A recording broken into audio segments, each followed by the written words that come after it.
पढ़ते हैं लूका 19:10। क्योंकि मनुष्य का पुत्र खोए हुओं को ढूंढने और उनका उद्धार करने आया। मनुष्य का पुत्र, यीशु मसीह क्या बोलता है अपने आप को? मनुष्य का पुत्र। आप जानते हैं स्वर्ग में भी यीशु को मनुष्य का पुत्र बोला जाता। मनुष्य का पुत्र किस लिए आया? खोए हुओं को ढूंढने के लिए आया। हम सब क्या थे? खोए हुए थे और हम सब ने अपने अपने मार्ग ले लिए थे। हम सब अपने अपने मार्ग पे चल रहे थे। जितने लोग उतने मार्ग थे। और बाइबल में लिखा है यीशु मसीह खोए हुओं को, क्योंकि खोए हुए जो परमेश्वर से दूर हैं, जो परमेश्वर के अधीन नहीं है, जिनके पास कोई मार्ग नहीं है, खोए हुए। और यीशु खोए हुओं को ढूंढने आया। हालेलुया। मैं भी खोई हुई थी, पता ही नहीं था कहां को जा रहे हैं, कहां पहुंचेंगे, मरने के बाद क्या है, इस दुनिया में कहां से आए, कुछ पता नहीं था। खोए हुए थे हम लोग। और यीशु मसीह क्यों आया? खोए हुओं को ढूंढने के लिए आया। हालेलुया। यूहन्ना 1:29। दूसरे दिन उसने यीशु को अपनी ओर आते देखकर कहा, देखो वह परमेश्वर का मेमना है जो जगत के पाप उठा ले जाता है। हालेलुया। परमेश्वर और हमारे बीच क्या ऐसा आ गया था कि हम परमेश्वर से दूर हो गए थे? बोलो, पाप। और उसी पाप को यीशु मसीह ने क्या किया? उठा लिया अपने ऊपर।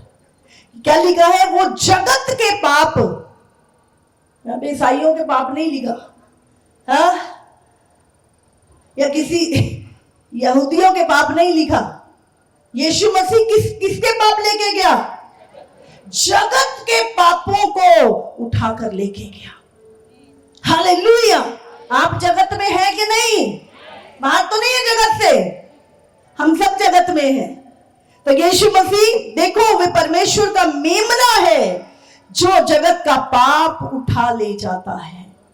हालेलुया। यीशु मसीह क्यों आया?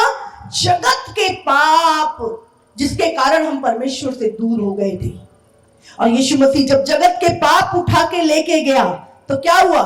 1 कुरिन्थियों 15 उसका 3 और 4 वचन हम पढ़ेंगे। इसी कारण मैंने सबसे पहले तुम्हें वही बात पहुंचा दी जो मुझे पहुंची थी कि पवित्र शास्त्र के वचन के अनुसार यीशु मसीह हमारे पापों के लिए, यीशु मसीह हमारे पापों के लिए, बोलो यीशु मसीह हमारे पापों के लिए मारा गया, पढ़ो, और गाड़ा गया और पवित्र शास्त्र के अनुसार तीसरे दिन जी भी उठा, और तीसरे दिन जी भी उठा। हालेलुया।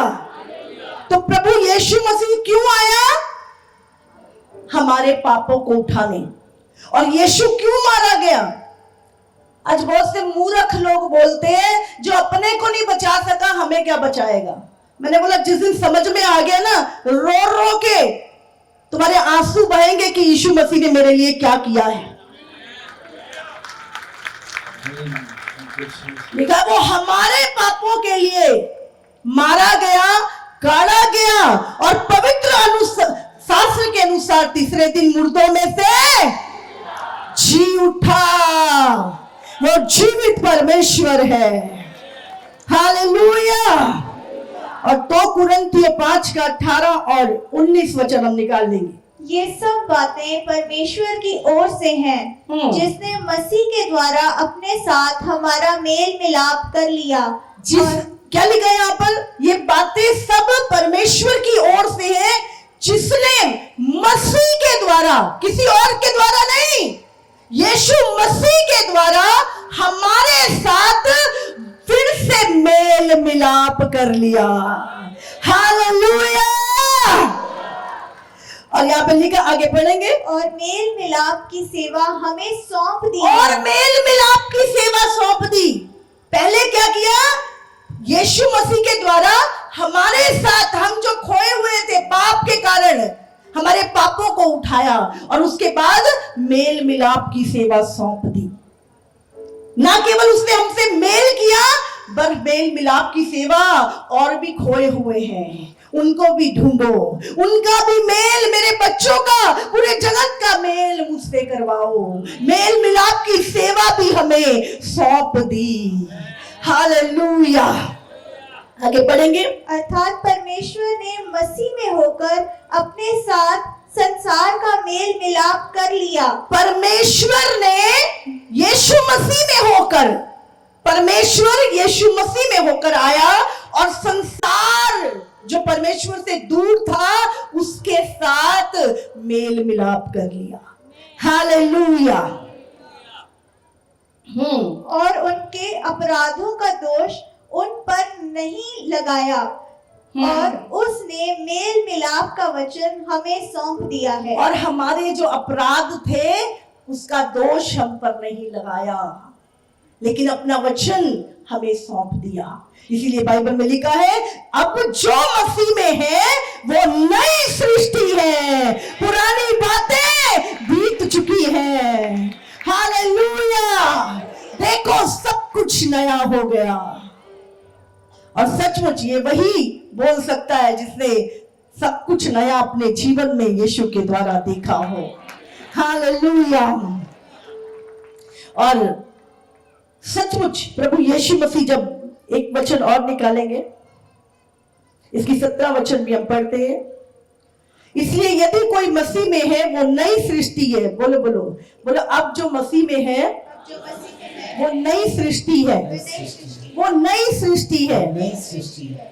और पुरानी बातें बीत गई हैं। देखो सब नई हो गई, सब नई हो गई। तो अब जब आप मसीह में हैं तो मत बोलो पुरानी चीजें, पुराने श्राप, पुराने, हाँ भाई फलाने को भी था, मेरे दादा को भी था, मत बोलो। बोलो मैं मसीह में नई सृष्टि हूँ, मेरा डीएनए चेंज हो चुका है यीशु मसीह के नाम से। हालेलुया। आप जानते प्रॉब्लम अंदर है, प्रॉब्लम बाहर नहीं है। और परमेश्वर हीलिंग, परमेश्वर जो हमें चंगा करता है, हमारे पाप की जो बीमारियां लगी है वो अंदर से हील करता है। इसीलिए जब एक व्यक्ति प्रभु में आ जाता है वो नशे छोड़ देता है, वो गालियां बकना छोड़ देता है, वो व्यभिचार करना छोड़ देता है। क्यों? क्योंकि अब वो नई सृष्टि बन चुकी है और परमेश्वर हमारे पाप के स्वभाव को निकालकर हमें धार्मिकता का वस्त्र पहना देता है। हालेलुया। इसलिए अब घमंड न करें कि मेरे कामों के कारण मैं धर्मी होऊंगा। धर्मी एक ही है जो पापी को धर्मी बना सकता है और वो है प्रभु यीशु मसीह। हालेलुया। हालेलुया। इसलिए आज पूरे संसार की आंखों पे एक पर्दा पड़ा है। मैं कई बार सोचती हूं, हमारा प्रभु, बाइबल में लिखा है, उसने अपने आप को शून्य कर लिया। वो एक नॉर्मल से भी नॉर्मल दास का रूप धारण कर लिया यीशु ने। ना कोई बड़े मुकुट लगा के आया, ना कोई हथियार लेके आया, ना कोई सेना लेके आया। फिर भी दुनिया काहे को डरती है यीशु मसीह से इतना? हाँ, इतनी पाबंदियां लगा दी यीशु के नाम पे, कुछ भी नहीं। अकेला आया, उस अकेले से दुनिया डरती है। समझ में आया क्यों डरती है? क्योंकि असली वही है जो संसार को परमेश्वर से मिला सकता है। वही नाम है यीशु नाम। यीशु चंगा करता है तो काहे को करता है? यीशु दुष्ट आत्मा निकालता तो क्यों निकालता?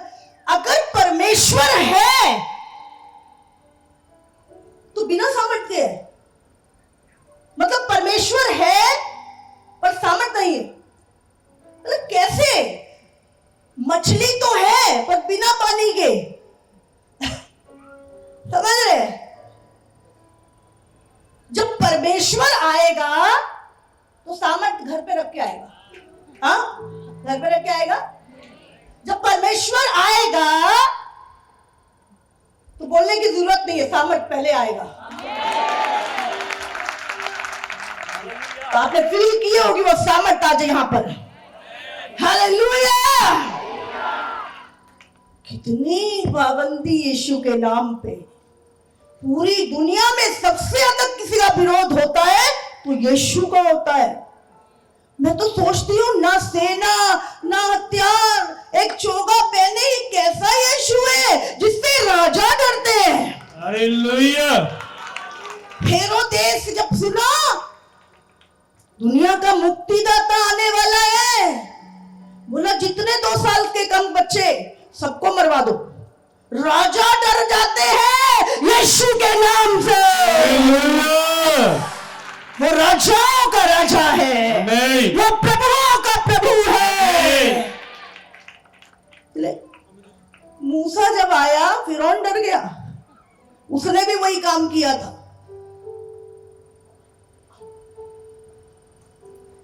अकेला ही गया क्योंकि उसके साथ परमेश्वर था। आमीन। उसके साथ परमेश्वर था। आमीन। आज आपके साथ कौन है? परमेश्वर। परमेश्वर आपके साथ है। हालेलुया। हालेलुया। पता नहीं हमारा परमेश्वर मुर्दा तो नहीं। हाँ, यीशु के नाम से ये मत करो, यीशु के नाम से वो मत करो। यीशु तो आया ही संसार के साथ मेल मिलाप करने के लिए। तो प्रॉब्लम किसको है सबसे अधिक? जिसने मनुष्य को परमेश्वर से दूर किया था उसी को आज भी प्रॉब्लम है। जब वो परमेश्वर के नजदीक मानव जाति आ रही है तो सबसे ज्यादा प्रॉब्लम उसी को, उसी के सिस्टम को है। हालेलुया। हालेलुया। जो दुनिया चला रहा है, इंसान को साइंस ने बनाया, टेक्नोलॉजी ने बनाया। किसने बनाया? परमेश्वर ने। तो मनुष्य आत्मा है कि नहीं है? बोलो आत्मा की बातें मत करो। कैसे नहीं करे? जब निकल जाती है तो समझ रहे?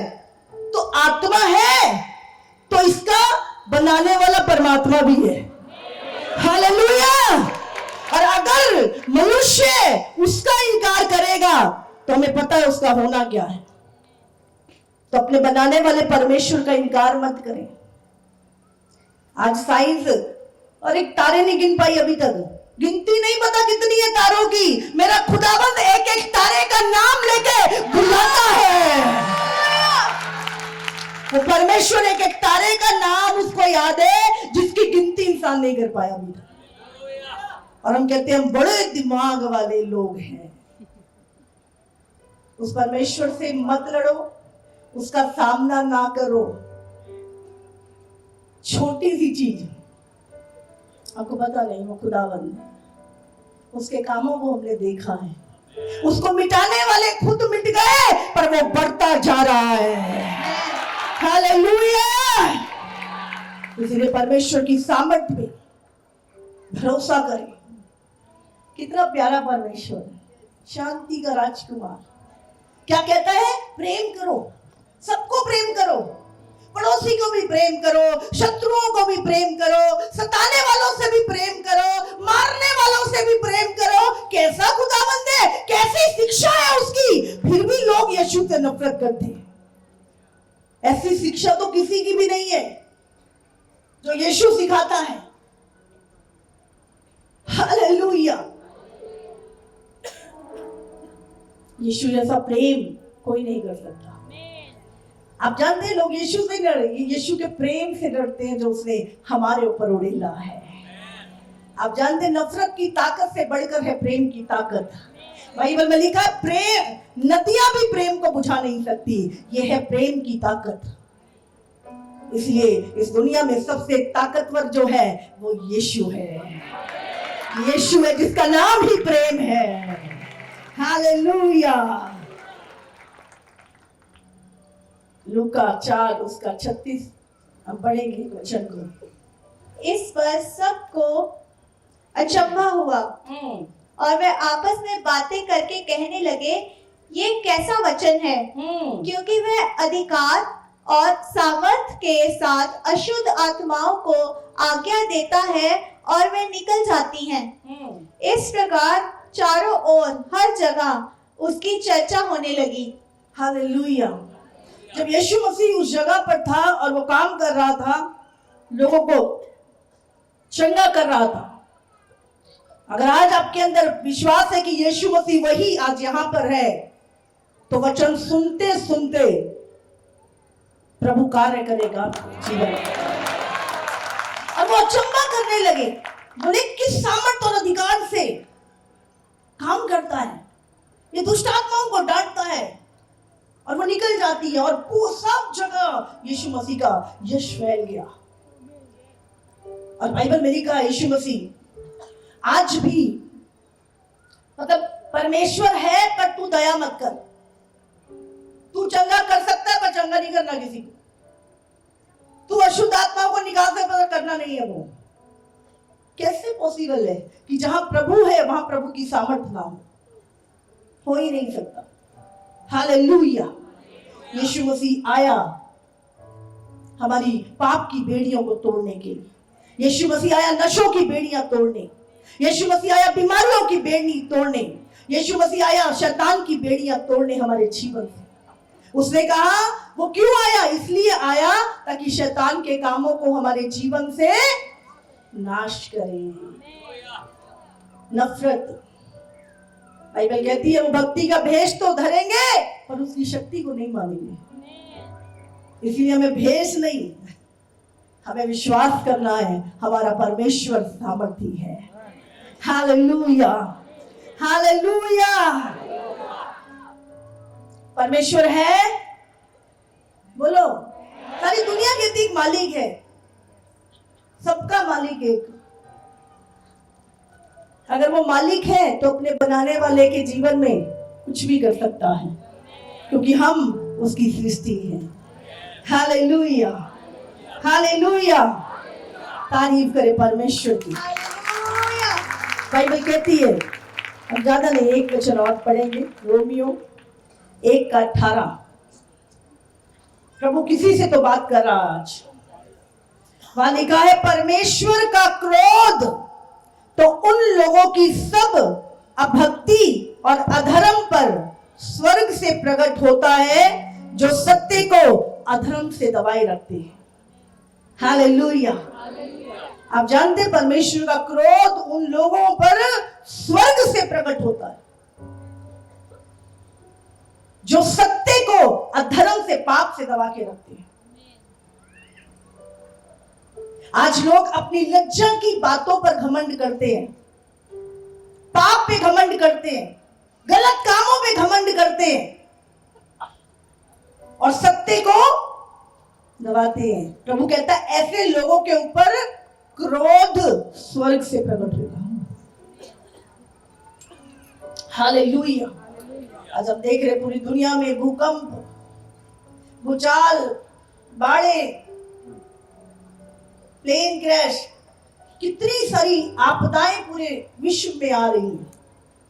रोक ले कोई मनुष्य? हाँ, सब कुछ आजकल इंसान के हाथ में है, तो रोक ले, बटन दबा दे, रुक जाएगा। कुछ है क्या हमारे हाथ में? कुछ है क्या? कुछ नहीं है। ये सांस भी फूंक की तरह चल रही है, 1 मिनट में निकल जाती है इंसान की, अगली सांस नहीं आती। और हम घमंड करते हैं हम पता नहीं क्या है, कुछ भी नहीं है। इसलिए प्रभु कहता है मनुष्य अपने आप को मनुष्य मात्र ही जाने, उससे अधिक कुछ नहीं। हालेलुया। तो अगर घमंड करना है तो किस चीज पे करना है? कि हम उस परमेश्वर को जानते और समझते हैं। अगर आज हमारे जीवन में घमंड होना चाहिए, हमारे नेम फेम पैसे किसी चीज का नहीं, यीशु नाम का घमंड हमारे अंदर हो कि हम अपने बनाने वाले परमेश्वर को जानते और समझते हैं। आज मैं जानता हूं अगर आज रात में इस दुनिया से जा रहा हूं तो मैं कहां जा रहा हूं। पहले तो अगले दिन की गारंटी नहीं होती थी, अब तो लाइफ टाइम, अनंत काल की गारंटी है। अनंत काल की गारंटी है, कोई चिंता ही नहीं है। लेकिन हमें आज्ञाकारिता में चलना है, परमेश्वर का भय मानना है। परमेश्वर ठट्ठों में नहीं उड़ाया जाता। आप कहते हो आप प्रभु के हो, तो अपने पिता के गुण भी प्रकट करो। प्रभु ने कहा वो तुम्हारे भले कामों को देखकर तुम्हारे पिता की महिमा करेंगे। हालेलुया। एक बार एक छोटी सी स्टोरी है, रियल है। पर एक 8 साल की एक बच्ची थी, वो क्रिश्चियन थी, और एक दिन उसकी टीचर उसको बोलने लगी तू बड़ा यीशु यीशु करती है, आज मैं तुम्हें बताऊंगी कि कोई परमेश्वर नहीं है। तो उसने एक रोज को दिखाया, बोले दिख रहा है ये फूल दिख रहा है? बोलती हाँ दिख रहा है। बोले परमेश्वर दिख रहा है? बोलते नहीं दिख रहा। फिर एक आकाश में पक्षी उड़ रहा था, तो बोले वो दिख रहा है? बोले दिख रहा है। परमेश्वर दिख रहा है? बोले नहीं दिख रहा। फिर उसे एक पेड़ दिखाया, बोलती पेड़ दिख रहा है? बोले दिख रहा है। बोले परमेश्वर दिख रहा है? बोले नहीं दिख रहा। तो इसलिए उसने कहा इसीलिए मैं बोलती हूँ कोई परमेश्वर नहीं है, ये तो तुम सोचते हो कि कोई है, तुम्हारा विश्वास है, पर कोई परमेश्वर नहीं है। वो लड़की थोड़ी देर बाद एकदम से बोली, बोली टीचर एक बात बोलूं? बोली मैं कुछ कहना चाहती हूँ। बोले बोलो। उसने अपना मुंह क्लास के बच्चों की ओर घुमाया और उसने बोला मिस दिख रही है? बच्चे बोले दिख रही है। बोले इसका ब्रेन दिख रहा है? बोले नहीं दिख रहा। बोले कहते है ही नहीं। बोले है ही नहीं। मूर्ख ने अपने मन में कहा कोई परमेश्वर है ही नहीं। जो कहते ना वो मूर्ख है, जो कहते कोई परमेश्वर। पूरी कायनात, पूरी सृष्टि जब आप आंखें उठा के देखते हो तो कहते हो कोई है इसे चला रहा है, कोई है जिसने इसे बनाया है। सब कुछ इतना सिस्टम में कैसे चल सकता है? तो कोई तो है ना। बोले ब्रेन भी नहीं है, दिखता नहीं है ना, इसलिए आज लोग ऐसा ही कहते हैं। तुम ऐसा विश्वास करो ना कोई परमेश्वर नहीं है, ऐसा बोलो पर कोई परमेश्वर नहीं है। टेक्नोलॉजी पे विश्वास करो, साइंस पे विश्वास करो, दुनिया पे विश्वास करो, अपनी ताकत पे विश्वास करो, अपने ऊपर विश्वास करो। कौन ईश्वर, कौन यीशु, उस पे मत विश्वास करो। तो बोलो संसार की माने या अपने अंदर जो जीवित विवेक है आत्मा है उसकी माने? बोलो संसार बोलता कोई परमेश्वर नहीं। अरे मैं बोलती हूँ साइंस ना मेरे परमेश्वर की चीजों को खोज खोज के दिमागदार बन गई है। अभी तक ये नहीं पता समुद्र की गहराई कितनी है, और बोलते हम पता नहीं कितने बड़े दिमाग वाले। जिस परमेश्वर ने इंसान बनाया वो इंसान कंप्यूटर बना के खुश होगा? इंसान एक लोहे की एआई रोबोट बना के तो देखो कैसे चल रहा है। हाँ ये है टेक्नोलॉजी। ये इंसान किसने बनाया? इसका कोई बनाने वाला नहीं। तुम एक लोहे के व्यक्ति को बना के और बोलते हो इसके अंदर जान आ गई और ये इंसान बन गया, और मनुष्य को कहते हैं कोई परमेश्वर नहीं, तुम तो अपने आप ही बन गए थे। ये कैसी साइंस है? ये कैसी टेक्नोलॉजी है? ये जो हमारे अस्तित्व पे ही सवाल खड़ा करते हैं कि हम कुछ है ही नहीं है, हमें बनाने वाला कोई नहीं है। और लोग आज एडवांस होते जा रहे हैं। एडवांस पता है आपको कौन है? जो खुदा से दूर होते जा रहे हैं वो एडवांस होते जा रहे हैं।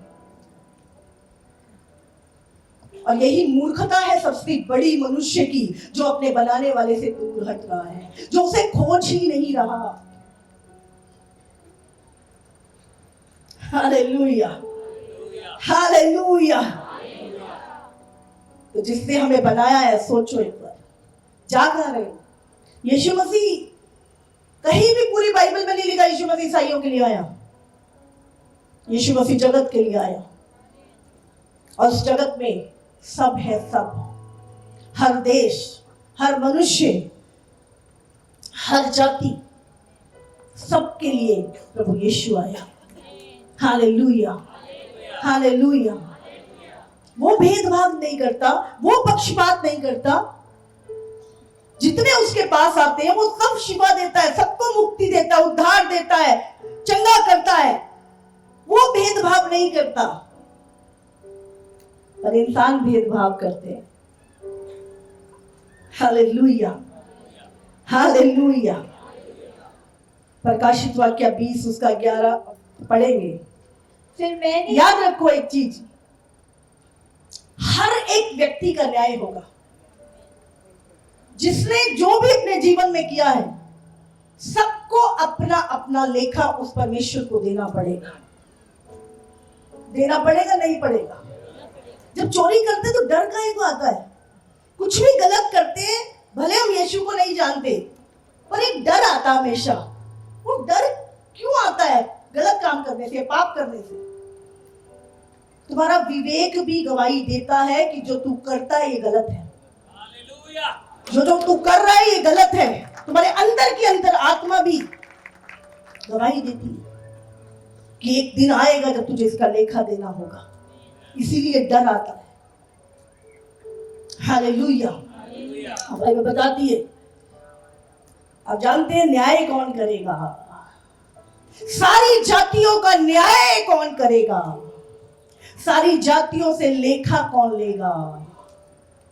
जिसने उन्हें बनाया है। बाइबल कहती है, पढ़ेंगे हम 11 से। फिर मैंने एक बड़ा सफेद सिंहासन और उसको जो उस पर बैठा हुआ था देखा। उसके सामने से पृथ्वी और आकाश भाग गए और उनके लिए जगह ना मिली। फिर मैंने छोटे बड़े सब मरे हुओं को सिंहासन के सामने खड़े हुए देखा और पुस्तकें खोली गईं।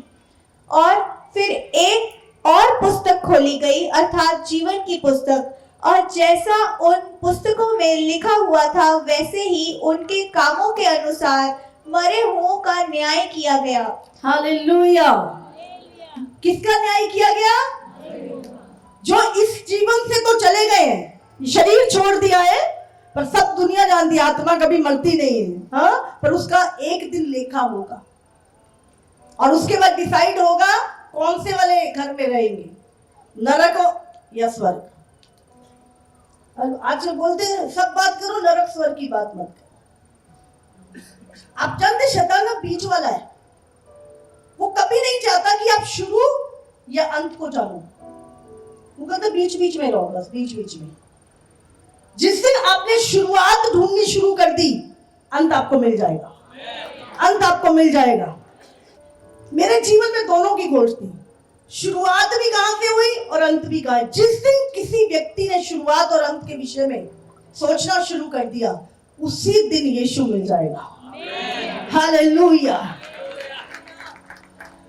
तो पूरे जगत का जो न्याय है वो परमेश्वर का। और लिखा वहां पे पुस्तकें खोली जाएंगी। हाँ, मेरे नाम की भी एक पुस्तक है, इसके नाम की भी पुस्तक है, आपके नाम की भी पुस्तक, सबके नाम की पुस्तक है वहां पर। और वो दूत लिख रहे हैं।